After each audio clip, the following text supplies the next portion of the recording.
Good morning and again welcome back to my new blog. 2024 সালের শেষ দিনটা আমাদের কেমন কাটলো সে সবকিছু থাকবে আজকের ব্লগে। সকলকে নতুন বছরের শুভেচ্ছা জানিয়ে আজকের ব্লগটা শুরু করতে যাচ্ছি। সকালে ঘুম থেকে উঠেই আমি আমার মুখটা দেখাচ্ছি তোমাদেরকে। পরিমাণ অয়েলি হয়েছিল কারণ গতকালকেই আমি তেল লাগিয়েছি। আর সকালে উঠেই আমি তাড়াতাড়ি করে মাংস ভিজিয়ে দিলাম, কারণ ফ্রিজ থেকে মাংস ছুটতে এখন অনেক টাইম লাগে যেহেতু এখন শীতকাল। আর সাথে অ্যাজ ইউজুয়াল সকালের রুটিন তো আছেই, এই যে রুটি সেকো, তারপর খাও, দৌড়াদৌড়ি করো। তো এইসব করতে করতেই দেখা যায় আমার প্রায় 9টা থেকে 9:30টার মতো বেজে যায়। ফ্রিজ থেকে আদা রসুন বের করে ভিজিয়ে দিয়েছি। আর এদিকে আমার চাটাও কিন্তু হয়ে গেছে। এখন আরাম করে একটু চা খাবো। চা খাওয়ার টাইমে আমার কোনো ধরনের চিন্তা ভাবনা করতে ইচ্ছে করে না। চা খাওয়াইতে গিয়ে দেখি বিছানার বেহাল দশা। এখন বিছানা চুটকি বাজিয়ে ঠিক করে ফেলবো। এই যে দেখো কি সুন্দর করে ফেলেছি। আই উইশ চুটকি বাজানোর পর এভাবে সব কাজ যদি এরকম হয়ে যেত তাহলে তো কোনো কথাই ছিল না। বারান্দায় গিয়ে আর বিছানায় বসে চা খেতে আমার সকাল সকাল খুবই ভালো লাগে। আর বিছানাটা এরকম পরিষ্কার থাকলে তো আরো ভালো লাগে। এই জন্য তাড়াতাড়ি করে বিছানাটা পরিষ্কার করলাম আর বসে বসে আরাম করে চা খেলাম। চাটা খেয়ে দ্রুত চলে গেলাম কিচেন। আর কিচেনে গিয়েই দেখি আদা রসুন গুলো কিন্তু একদমই ছুটে গিয়েছে। আর এখানে আমি সুন্দর করে সবকিছু অর্গানাইজ করে রেখেছি। এরকম সুন্দর করে গুছিয়ে তারপর কাজ শুরু করতে আমার ভীষণ ভালো লাগে। কাজের এনার্জি যেমন আমার বাড়ে, সেই সাথে কাজটাও অনেক দ্রুত শেষ হয়ে যায়। বিশেষ করে রান্নার ক্ষেত্রে আমার বেশি ভালো লাগে এভাবে কাজ করতে। আর এদিকে আমি হলুদ মরিচ আর লবণ দিয়ে মাংসকে সুন্দর করে ম্যারিনেট করে ফেলেছি, দেখতেই পাচ্ছ।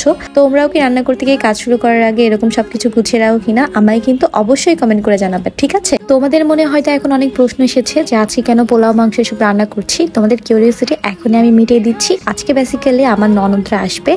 আমার একদম ছোট যে ননদ, যে এখনো ভার্সিটিতে পড়ে, ও চট্টগ্রাম থেকে পড়ালেখার জন্য, এন্ড এখন ওর ফাইনাল এক্সাম শেষ হয়েছে। সো আজকে বাসায় আসবে। এই জন্য আমি ওর জন্য মুরগি মাংস রান্না করছি। আর যেহেতু মুরগি মাংস রান্না করবো তাই ভাবলাম পোলাওটাও রান্না করি, বিকজ গতকালকে ওর বার্থডে গিয়েছিল। তো ভাবলাম বার্থডে উপলক্ষে ওকে একটা ছোটখাটো ট্রিট দিয়ে দিই। তেমন কিছুই না, জাস্ট পোলাও আর মাংসই করেছিলাম, কারণ পোলাও ওর অনেক পছন্দ। আর এদিকে ওকে নিতে আমার মেঝো যে ননদ সেও আসবে। তো এই জন্য আমি একেবারে পোলাও মাংস রান্না করে ফেলেছি। কথা বলতে বলতে কিন্তু পোলাও আর মাংস দুটোই আমি চুলায় চড়িয়ে দিয়েছি রান্নার জন্য। আর এদিকে রান্না করতে করতে ভীষণ ক্ষুধা পেয়ে যায়। আর ফ্রিজ খুলেই দেখতে পাই আগের দিনের পুরি ছিল। পুরি দিয়ে একটু করে চা খেয়ে নিলাম। এই যে ব্রেকফাস্ট করার পর আর কিছুই খাওয়া হয় নাই, মাথাটা একদম ঘোরাচ্ছিল খিদায়। সো চা একটু খেয়ে নিলাম। মেয়েদের লাইফটা আসলে ভীষণ অদ্ভুত। যখন যে পাত্রে যায় সেই পাত্রের আকার ধারণ করতে হয়। মানে অ্যাডজাস্টমেন্ট করতে করতেই মেয়েদের পুরো জীবনটা শেষ হয়ে যায়। বিয়ের আগে সবসময় আম্মুকে দেখতাম ছোটবেলা থেকেই অ্যাডজাস্ট করেই যাচ্ছে আর অ্যাডজাস্টমেন্ট করতে করতেই তার পুরো জীবনটা শেষ হলো।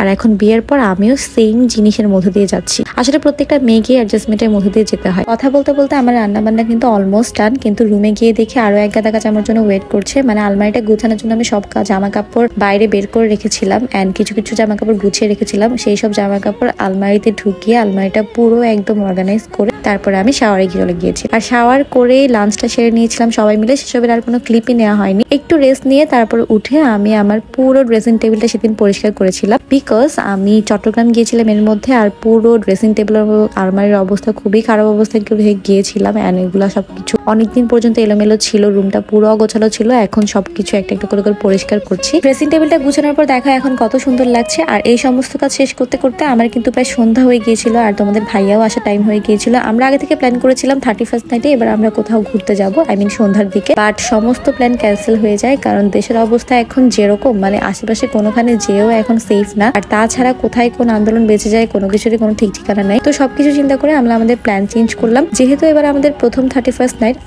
বিয়ের পর আমাদের প্রথম একসাথে 31st নাইট। এর আগে আমরা কখনোই 31st নাইট একসাথে ছিলাম না। সো এই জন্য ভাবলাম আর কি এই সময়টাকে একটু মেমোরেবল করে রাখি। সো এটা চিন্তা করেই আসলে প্ল্যান করেছিলাম। তো যাই হোক, প্ল্যান চেঞ্জ করে আমরা ধানমন্ডি লেকে জাস্ট একটু ঘুরতে গিয়েছিলাম। জাস্ট কিছুক্ষণ একটু হেঁটে টেটে তারপর চাটা খেয়ে আসলাম। আমার আগের ব্লগগুলোতে অনেক ব্লগই তোমাদেরকে বলেছিলাম যে আমার বাসা থেকে ধানমন্ডি লেক খুবই কাছে। জাস্ট বাসা থেকে নেমে রাস্তাটা পার হলেই ধানমন্ডি লেক। সো যখনই আমাদের পকেটে খুব একটা টাকা থাকে না, কিন্তু কোথাও ঘুরতে যেতে ইচ্ছা করে বা আমাদের যখন অনেক মন খারাপ থাকে, তখনই আমরা হেঁটে হেঁটে চলে যাই ধানমন্ডি লেকে।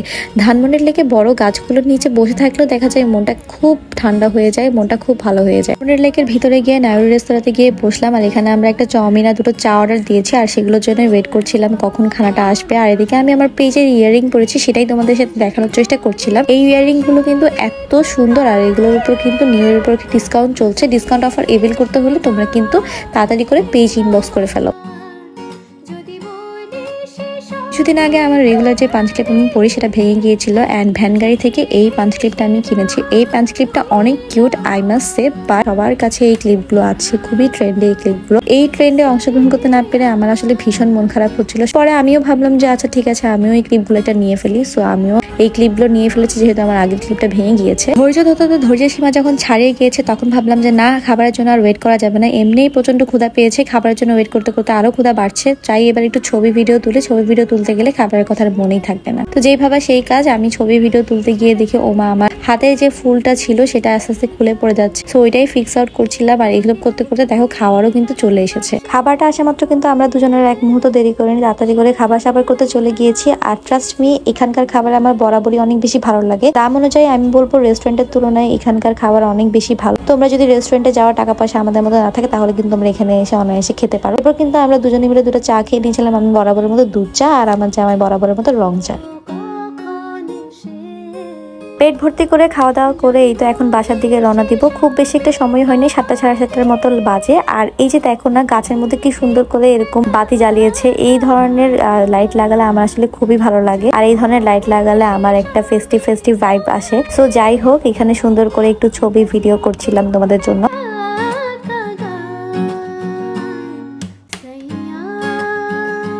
এরপর হাঁটতে হাঁটতে বাসায় চলে যায়। আর বাসায় গিয়ে কম্পাউন্ডের নিচে খুব সুন্দর একটা দৃশ্য দেখতে পেলাম। ছোট ছোট বাবুরা কম্পাউন্ডের মাঠে খেলাধুলা করছে। আসলে সবারই বার্ষিক পরীক্ষা শেষ, তাই সবাই খুব মজা করে এখন বাবুরা। তাই প্রতিদিন এরকম সুন্দর দৃশ্য দেখতে পাওয়া যায় কম্পাউন্ডের নিচে। আর বাসায় গিয়েই এই তো ডিনার করে নিয়েছিলাম। দুপুরের যে এক্সিস্টিং পোলাও ছিল ওটা খাচ্ছিলাম, আর আমার জামাই অবভিয়াসলি সাদা ভাত খাচ্ছে। ডিনার শেষ করে 12:15টার দিকে একটু ছাদে 2024 সালে শেষ দিনটা এভাবেই দুজনে একসাথে কাটিয়েছিলাম। সে একটা ছোট ব্লগ তোমাদের সাথে শেয়ার করলাম। ব্লগটা তোমাদের কাছে কেমন লেগেছে আমাকে জানাবা। আর তোমরা বছরের শেষ দিন কি করেছো আমাকে সেটা অবশ্যই কমেন্ট বক্সে এসে জানাবা। কিন্তু আমি তোমাদের কমেন্টের আশায় থাকবো। আল্লাহ হাফেজ।